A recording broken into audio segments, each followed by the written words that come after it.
পুরাণ কি প্রথম স্কন্দ অধ্যায় 9 শ্লোক নাম্বার 41 নম্বর।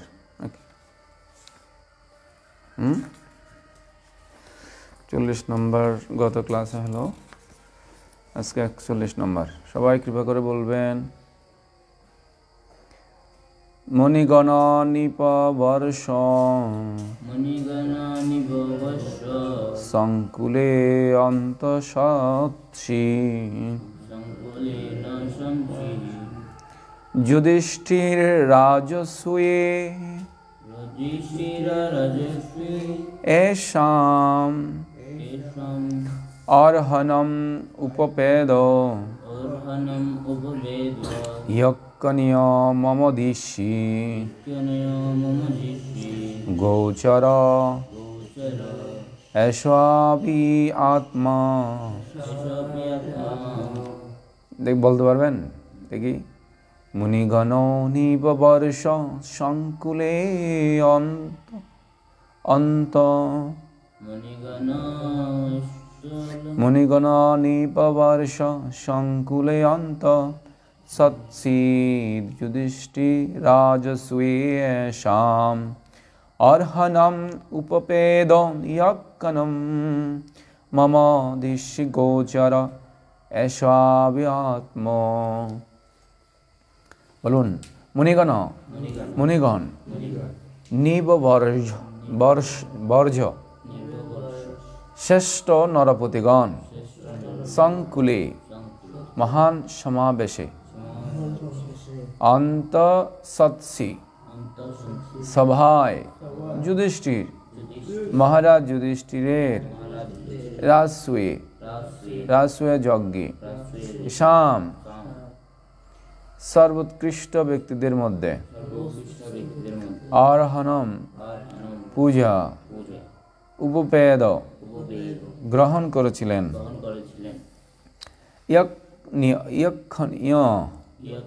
আকর্ষণীয় বস্তু মম আমার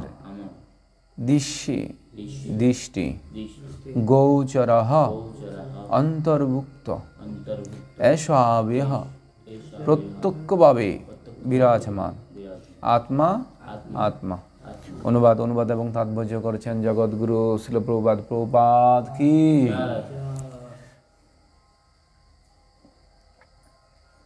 জয়টা এমন ভাবে বললো মনে হচ্ছে কিরকম। মহারাজ যুধিষ্ঠিরের রাজসূয় যজ্ঞে সমস্ত মণি ঋষি এবং শ্রেষ্ঠ নরপতিদের মহান সমাবেশ হয়েছিল এবং সেই সভায় শ্রীকৃষ্ণ পরমেশ্বর ভগবান রূপে সকলের দ্বারা পূজিত হয়েছিলেন। আমি তা প্রত্যক্ষভাবে দর্শন করেছিলাম এবং তার চরণে আমার চিত্ত নিবদ্ধ করার জন্য আমি সেই ঘটনা স্মরণ করছি। সব ঘটনা স্মরণ করতেছেন এখন ভীষ্মদেব। আগে যা ঘটনা ঘটেছে কৃষ্ণ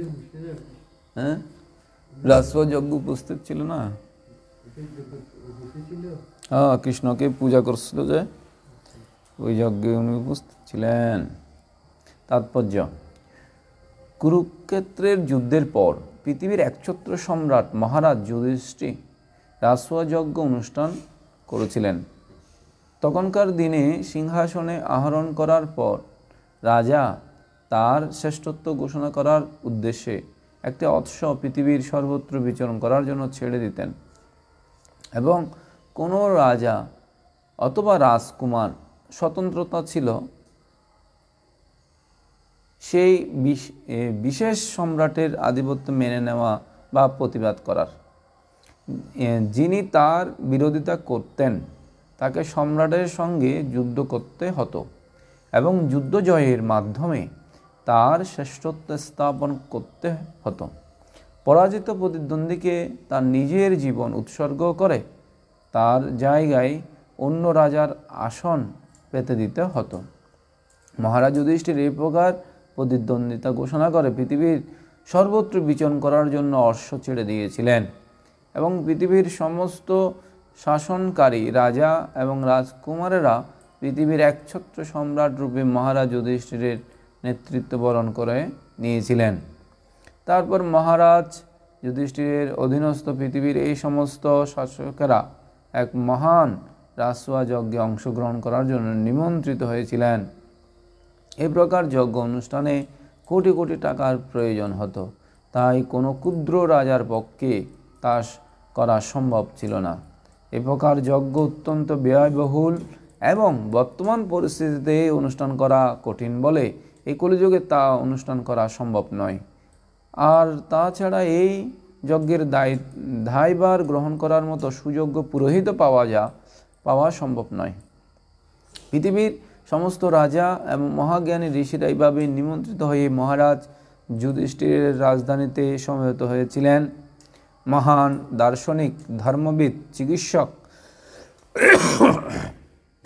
বৈজ্ঞানিক এবং মহর্ষি সমন্বিত সমগ্র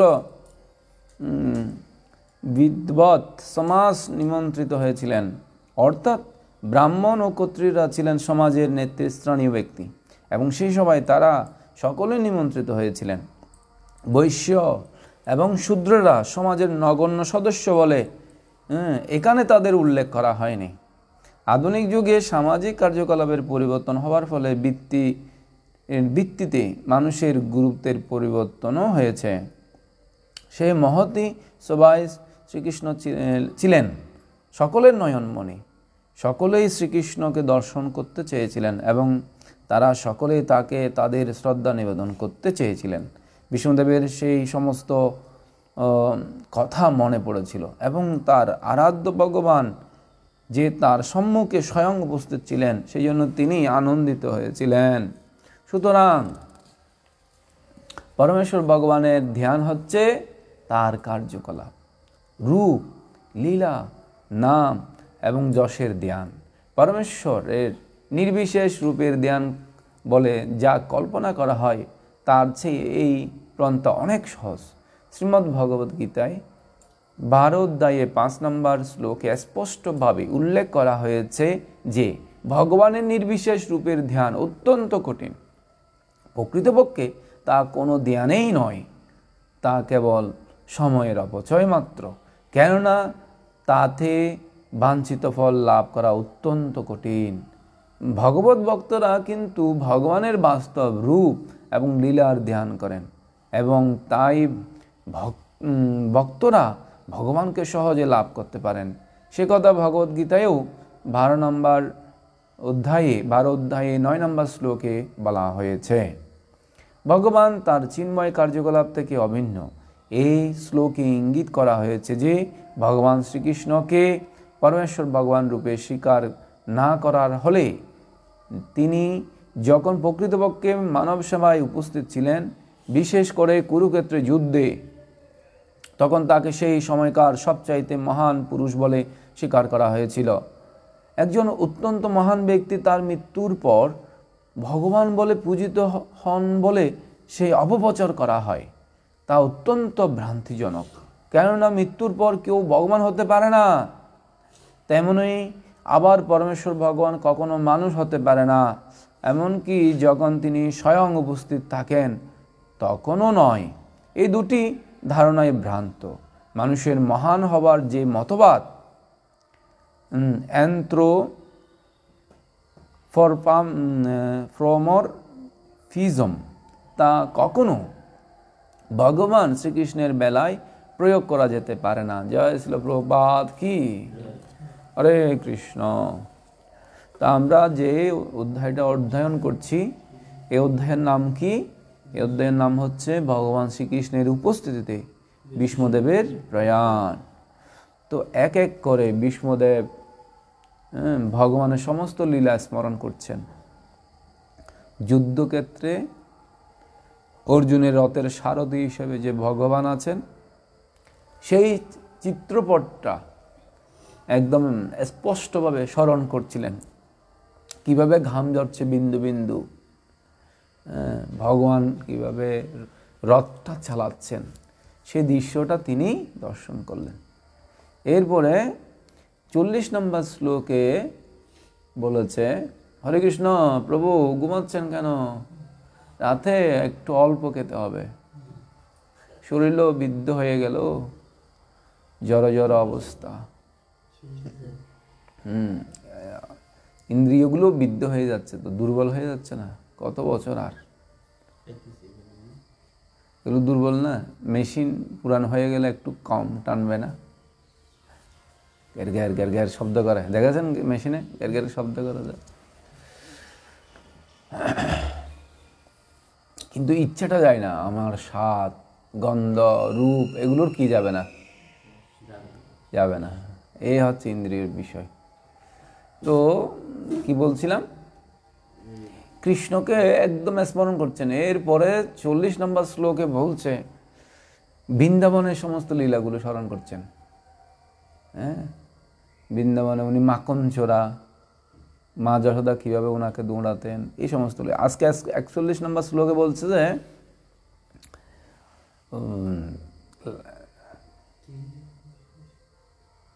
ভগবান একটা গৃহ, পাণ্ডবরা একটা গৃহ বানিয়েছিল না, ময়দানব। গৃহটার নাম কি কে জানে? মহাভারত সম্বন্ধে ধারণা নেই ভক্তদের।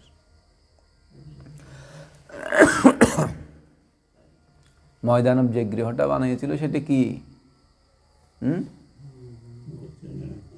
হ্যাঁ, ও কি? হ্যাঁ হ্যাঁ, লাক্ষাগৃহ না, লাক্ষাগৃহ বানিয়েছিল যে দুর্যোধন, ওদেরকে মারার জন্য, আগুন দিয়ে পুরানোর জন্য। আর যেটা ময়দানব বানিয়েছিল অদ্ভুত গৃহ, সেটার নাম ছিল ইন্দ্রপ্রস্থ। ইন্দ্রপ্রস্থ। তো এই ইন্দ্রপ্রস্থটা অদ্ভুত গৃহ ময়দানব বানিয়েছিল। সেই গৃহের মধ্যে যেখানে পানি নেই সেখানে পানি দৃশ্যমান হবে, যেখানে মাটি নেই মানে স্থলভাগের মতো বা সুন্দর একটা গ্রাউন্ড ফ্লোরের মতো লাগবে, কিন্তু এখানে অনেক সময় কি আছে? জল আছে। এইভাবে একটা দৃশ্যমান বানিয়েছিল। তবে বিশেষ করে যাদের হৃদয়ে হিংসা নেই, বিদ্বেষ নেই, তারা ওই গৃহের মধ্যে সঠিকটা দেখবে। যাদের হৃদয়ের মধ্যে একটু হিংসা আছে, হৃদয়টা পরিশুদ্ধ নয়, তারা এই সমস্ত বিভ্রান্তিকর দৃশ্যগুলো দেখবে। যথা স্থানম বিনিময়ম, যেখানে স্থল নয় সেখানে স্থল দেখবে, যেখানে জল নয় সেখানে জল দেখবে। এভাবে যেখানে যাওয়ার পথ নেই সেখানে যাওয়ার পথ দেখবে। সেটা হচ্ছে হৃদয়ের উপর নির্ভর করে। যেমন ধরেন কর্ণ প্রবেশ করেছিল, ওই সময়ে কোনো সমস্যা হয় নাই, কিন্তু যখনই দুর্যোধন প্রবেশ করতেছে তখন ওই গৃহের মধ্যে ও সব কিছু ভুলভাল দেখতেছে।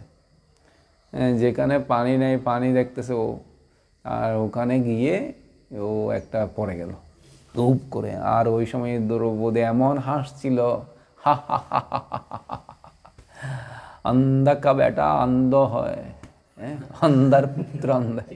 মানে দ্রৌপদী বলছে তুমি, তোমার বাবা অন্ধ আর তুমিও অন্ধ। এই হাসি, এই অপমান, এই কথাটা দুর্যোধনের হৃদয়ে একদম জ্বলে গিয়েছিল। ও বলছে ওর যে হাসি, ওকে আমি কান্না করায় ছাড়বো একেবারে। তো এই জন্য এই দ্রৌপদীর বস্ত্রহরণটা ও আয়োজন করেছিল পাশা খেলার মাধ্যমে। তো ওই গৃহে যুধিষ্ঠির মহারাজ এই রাজসূয়া যজ্ঞ আয়োজন করেছিল একটা। তখন সমস্ত রাজাদেরকে নিমন্ত্রণ করেছিল। এরপরে জরাসন্ধকে পরাজিত করার জন্য, কারণ জরাসন্ধ ওই সময় সম্রাট ছিল, ওকে পরাজিত করা সহজ ছিল না। কিন্তু ও তো আধিপত্য মেনে নেবে না, পাণ্ডবদের আধিপত্য মেনে নেবে। তো এই জন্য ভগবান কৃষ্ণের পরিকল্পনায় জরাসন্ধকে ভীমকে দ্বারা পরাজিত করেছিল। তো অর্জুন এবং ভীম সমস্ত রাজ্যগুলোকে পরাজিত করে রাজাগুলো তাদের বশীভূত করেছিলেন। আর সমস্ত রাজারা ওখানে এসেছিল ওই যজ্ঞে। আর ওই যজ্ঞে মহামহিম ভীষ্মদেবও উপস্থিত ছিলেন। তো ওই যজ্ঞের মধ্যে দুর্যোধন অপমানিত হয়ে গেল এদিকে। আর ওই যজ্ঞে শিশুপাল এসেছিল। শিশুপাল হচ্ছে কৃষ্ণের পিসিতো ভাই, অর্জুন তারার মাসিতো ভাই, হ্যাঁ, আপন একদম। কিন্তু শিশুপাল ছোটবেলা থেকে কৃষ্ণকে হিংসা করতো, গালিগালাজ করতো শুধু। তো ওখানে এত গালিগালাজ করেছে, এত নিন্দামন্দ করেছে। শিশুপাল যদিও নিন্দামন্দ করতেছে এবং কৃষ্ণকে স্মরণই করতেছে, কিন্তু ওর একটা বর ছিল যে 100টা যদি অপরাধ হয়ে যায়, 100টা যদি গালি করে কৃষ্ণের চরণে 100টা অপরাধ হয়ে যাবে। কিন্তু ও গালিগালাজ করতে করতে করতে করতে ওর মনেই ছিল না যে 100টা কখন হয়ে গেল। হ্যাঁ, তখন সুদর্শন চক্র এসে ওর মাথাটাকে শিরচ্ছেদ করলো। আর ওর থেকে একটা দিব্য আত্মা বের হয়ে কৃষ্ণের চরণে লীন হয়ে যাচ্ছে, যে সেই দৃশ্যটা ভীষ্মদেব এবং যুধিষ্ঠির মহারাজ ওনারা দর্শন করেছিলেন। মানে শিশুপালকে ভগবান কৃষ্ণ মুক্তি প্রদান করেছিলেন, কৃষ্ণের সাথে লীন হয়ে গেছিল, সাধুর্য মুক্তি বলা হয়। তো এই দৃশ্যটা দেখেছিল।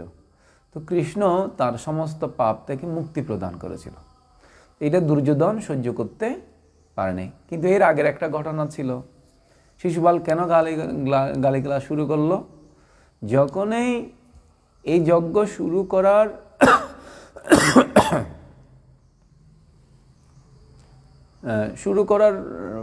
মানে যজ্ঞ শুরু করার আগে নাকি পরে সর্বশ্রেষ্ঠ ব্যক্তিকে পূজা করতে হবে। তো অনেকে সাজেস্ট করেছে যে ব্যাসদেবকে পূজা করার জন্য, আবার অনেকে সাজেস্ট করলো যে ভীষ্মদেবকে পূজা করার জন্য।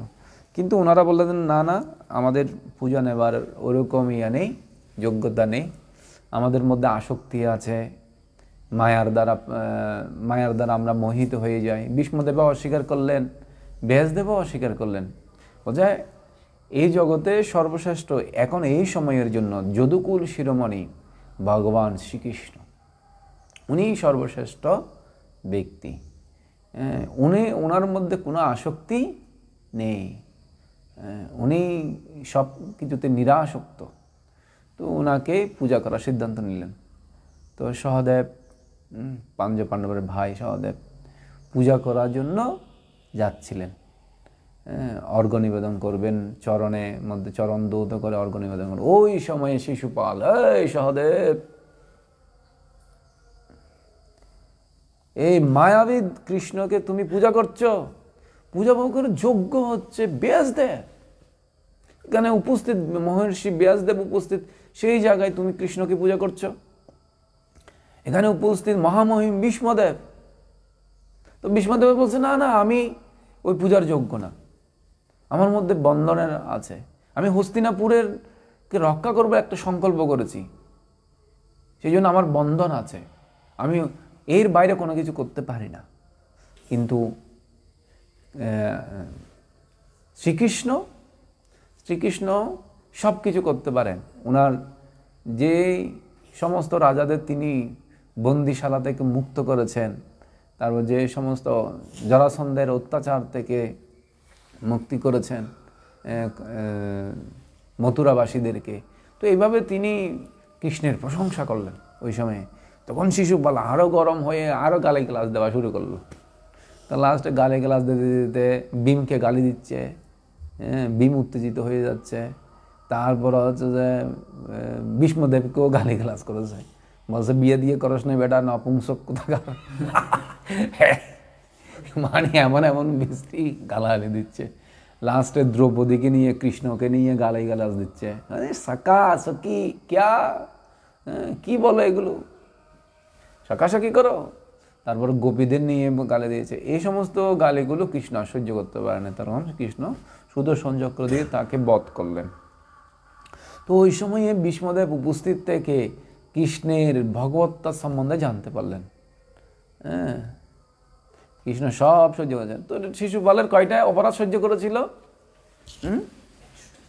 হ্যাঁ, আমাদেরও বেশি অপরাধ সহ্য করবে না। হ্যাঁ, আমাদের অপরাধের একটা সীমা আছে, পাপের একটা সীমা আছে, সীমা যখন অতিক্রম হবে ভগবান আমাদেরকে বধ করাই দেবে। কি দিয়ে বধ করবে? সুদর্শন চক্র দিয়ে, গাড়ি অ্যাক্সিডেন্ট দিয়ে বধ করাই দিবে, রোগ দিয়ে বধ করাই দিবে, স্ট্রোক করে বধ করাই দিবে, বধ মারা যাওয়ার জন্য বিভিন্ন রকম পান্তা ভগবান দিয়ে দেবে। হ্যাঁ হ্যাঁ, অপরাধ এবং পাপের জন্যই তো এরকমই হয়। হ্যাঁ, যে কোনোভাবে নিয়ে যাবে। হ্যাঁ, আরেকটা হতে পারে ভগবান যদি চাই যে এই ভক্তটা ফুলফিল আপ হয়ে গেছে, তাহলে নিয়ে যাওয়ার সময় কিন্তু আয়ু রেখাটাও দেখতে হবে, আয়ু কতটুকু আছে। দেখলো অনেকে তো একদম ছোট বাচ্চারা পর্যন্ত অ্যাক্সিডেন্ট করে মারা যায়। বিভিন্ন কিছু অপরাধের জন্য সংগঠিত হয়, পাপের জন্য সংগঠিত হয়। আবার ভগবান যদি বিশেষ কোনো ভক্তকে যদি চায় যে এই সময়ের মধ্যে নিয়ে যাবে, তাহলে কোনো একটা তো ওকে করবে, মাধ্যম করে বধ করতে হবে। অনেক শুদ্ধ ভক্ত আছে যারা গাড়ি অ্যাক্সিডেন্টে মারা গিয়েছিল, ভগবান নাম স্মরণ করে বৈকুণ্ঠ লোক চলে গেছে কিনা। কিন্তু কেউ কেউ আবার কর্মফলের কারণে এই সমস্ত অ্যাক্সিডেন্টগুলো হয়। কারো ছুরি আঘাতে মৃত্যু হয়। কেন? ও আগে ওকে মেরেছিল, ওর প্রতি অপরাধ করেছিল, আর এই জন্মে ও এটা প্রতিশোধ নিল। এগুলো এমনি এমনি হয় না, কোনো ঘটনা এমনি এমনি হয় না। পূর্বের কিছু রেশ থেকে যায়, পূর্বের কর্মের ফল রেশ থেকে যায়। ভগবান চাইলে অনেক কিছু করতে পারে। পঞ্চপাণ্ডবরা অনেক ভালো ভক্ত না, তো ওদের অনেক বিপদ দিল না? তো আপনি কি বলতে পারেন এখন কর্মফলের ফল হয়েছে ওদের কর্মফলে অনেক লাঘব হয়েছে। কিছুটা কর্মফলে হয়, কিছুটা কি হয় ভগবানের ইচ্ছাতেই হয়। ভগবানের যে অচিন্ত শক্তি, অচিন্ত বেদাবেদ তত্ত্ব, ভক্তের কাছে ফলেরও হয় অফলেরও হয়, ফল না করলেও হবে। এটা যদি ভগবান চায় যে ওকে দিয়ে একটু আমি এখানে নাটক তৈরি করব, একটা সুন্দর একটা লীলা করব, ঠিক আছে, তাহলে তো কিছু না কিছু দিতে হবে। পঞ্চপাণ্ডবরা এত বিপদের পরও ওরা কি ভগবানের ভক্তি ছেড়ে দিয়েছিল? বলছে আর ভক্তি করবো না, কৃষ্ণকে আর ডাকবো না, ওকে ডাকলে আরো বিপদ বেশি। হ্যাঁ, আমরা এখন ভক্ত হব না, দুর্যোধনের মতো হয়ে যাবো একেবারে। দুর্যোধন যেরকম এরকম আমরা হয়ে যাব। এরকম হয়েছিল। ওরা 100% বিশ্বাস, অবশ্যই রক্ষিবে কৃষ্ণ বিশ্বাসও পালন। ভক্তের একটা গুণ থাকতে হবে যে অবশ্যই কৃষ্ণ রক্ষা করবে, বিশ্বাস থাকতে হবে। বুঝা গেল? কিন্তু প্রভুপাদ এখানে তাৎপর্য একটা বিষয় স্পষ্ট করেছেন, সেটা হচ্ছে যে কি কৃষ্ণর সমস্ত লীলাগুলো স্মরণ করছেন। তো কৃষ্ণ যদি নিরাকার হয়, শূন্য হয়, তাহলে ও যদি লীলা করেছে এগুলো স্মরণ করা যায়। তো ভীষ্মদেব একজন আদর্শ একজন আচার্য মহাজন, তিনি দৃষ্টান্ত স্থাপন করছেন যে কৃষ্ণ সাকার, ভগবান সাকার, উনি যে লীলাগুলো করেন সেগুলো স্মরণ করলেই, সেগুলোর কথা চিন্তা করলেই জীবের মুক্তি হয়। তো ভগবদ্গীতায় যারা নিরাকারের উপাসনা করে 12 অধ্যায়ে 5 নম্বর শ্লোকে বলছে ওদের অধিক ক্লেশ হয়, ওদের অধিক কষ্ট হয়। আর যারা সাকারের উপাসনা করেন তাদের ক্লেশ নেই। এই জন্য আমরা বিগ্রহের পূজা টুজা করি। এই জগতে কিন্তু অনেকে এগুলো বিশ্বাস করে না, এই বিগ্রহ পূজা। ভিন্ন ধর্মীরা তো বলেও না, ভগবান নিরাকার বলে ওরা, আল্লাহ নিরাকারও যেরকম বলে। তারপর বুদ্ধ ধর্মে ওরা বৌদ্ধ হয়ে যেতে চায়। ভগবান গৌতম বুদ্ধ যেরকম বৌদ্ধ হয়ে গেছে, জ্ঞান লাভের মাধ্যমে নির্বাণ লাভ করেছিল, তারাও বুদ্ধ হয়ে যেতে চায়। এই ফিলোসফিটার মধ্যে একটু ভুল আছে। যারা শঙ্করপন্থী, ভগবান শঙ্কর মানে শঙ্কর আচার্যের যারা অনুগামী, ওরাও নিরাকারের উপাসনা করেন। আবার অনেকে আছে যে ওরা শিব প্রাপ্ত হতে চাই, যত্র জীব তত্র শিব। এই সমস্ত বিভ্রান্তমূলক যে শাস্ত্রের যে তথ্য, ভগবানের এই নির্দেশেই এই শঙ্কর আচার্য এসে তিনি ভগবান নিরাকার, এটা উনি এই নিরাকারবাদ বা নির্বিশেষবাদ ওই বাদটা প্রচার করেছেন। ভগবান বুদ্ধ এসে সমস্ত বেদের মধ্যে যে পশু হত্যা আছে ওটাকে অস্বীকার করলেন এবং জ্ঞানের মাধ্যমে সমস্ত বাসনাগুলোকে নিঃশেষ করে নির্বাণ লাভ করার একটা পন্থা শিখালেন। এগুলো সব ভগবানের ইচ্ছা। এরপরে চৈতন্য মহাপ্রভু এসে বলছে না, ভগবান নিরাকার সাকার অচিন্ত ভেদাভেদ তত্ত্ব দিলেন। হ্যাঁ, আমাদের যখন যোগ্যতা অর্জন হবে তখন ভগবান আমাদের সাথে এসে লীলাবিলাস করবেন। হ্যাঁ, আমাদের সাথে খাবেন, বসবেন। হ্যাঁ, ভগবানের সাথে অনেকে খায় না।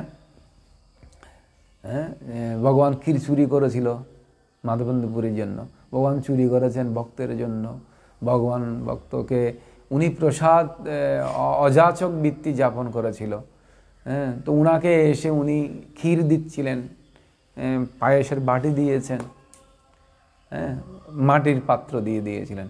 উনি খেতে খেতে এত টেস্ট যে ওই মাটির পাত্রটাও একটু একটু করে খেয়ে ফেলছেন পুরোটা, ভগবানের দেওয়া। তো ভগবান ভক্তকে খেতে না চাইলেও খাবান জোর করে। হ্যাঁ, তো খাওয়াই কিনা। তো ভগবান এরকম লীলাবিলাস করেন যারা শুদ্ধ ভক্ত আছে তাদের সাথে, যোগ্যতা অর্জন করলে। তো এই জন্য আমাদের ভগবানের রূপ, গুণ, লীলা এগুলো নিয়ে চিন্তা করতে হবে, এগুলো নিয়ে বলতে হবে মানুষকে, হরি কথা বলতে হবে, হরির গুণকীর্তন করতে হবে। গুণকীর্তন মানে হরি কী কী লীলা করেছে এগুলো বলতে হবে। যত বেশি বলবো যত বেশি ওরা জানবে। এই জন্য কৃষ্ণলীলা সবসময় শুনতে হবে। আমি অনেক ভক্তকে দেখেছি সারাদিন ওরা কানে ইয়ারফোন দিয়ে বেশিক্ষণ শোনা, এটা কানের জন্য ক্ষতিকর, এটা সায়েন্স বলছে এবং বড় বড় ডাক্তাররা বলতেছে। সর্বোচ্চ আধা ঘন্টা, এর থেকে বেশি শোনা যায় না। কিন্তু বড় করে স্পিকার দিয়ে যদি শোনা হয়, সবাই শুনে লীলা। অনেক মহারাজারা আছেন, অনেক সিনিয়র ভক্ত আছেন, বিভিন্ন লীলা বলছেন না, সেই সমস্ত লীলাগুলো শোনা উচিত। হ্যাঁ, আমাদের ভক্ত রান্না করার সময়, সবজি তৈরি করার সময়, বিভিন্ন সেবা করার সময় চাইলে লীলা যদি ছেড়ে দেওয়া হয় এবং ওই লীলাগুলো জানা উচিত।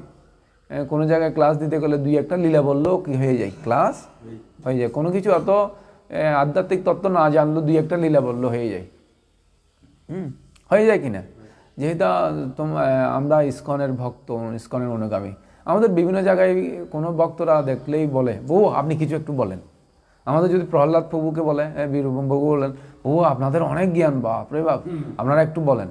তখন যদি কিছু বলা না হয় তাহলে কি হবে, মান সম্মানের ক্ষতি হবে না? শ্রী গদাধর পণ্ডিত ধামের যে ভক্তরা কিছুই জানে না, কিছুই শিখলো না, এটা প্রমাণ হয়ে যাবে না? ঠিক কি না? হ্যাঁ, যেমন মহাভারত সম্বন্ধে কোনো ধারণাই নেই। হ্যাঁ,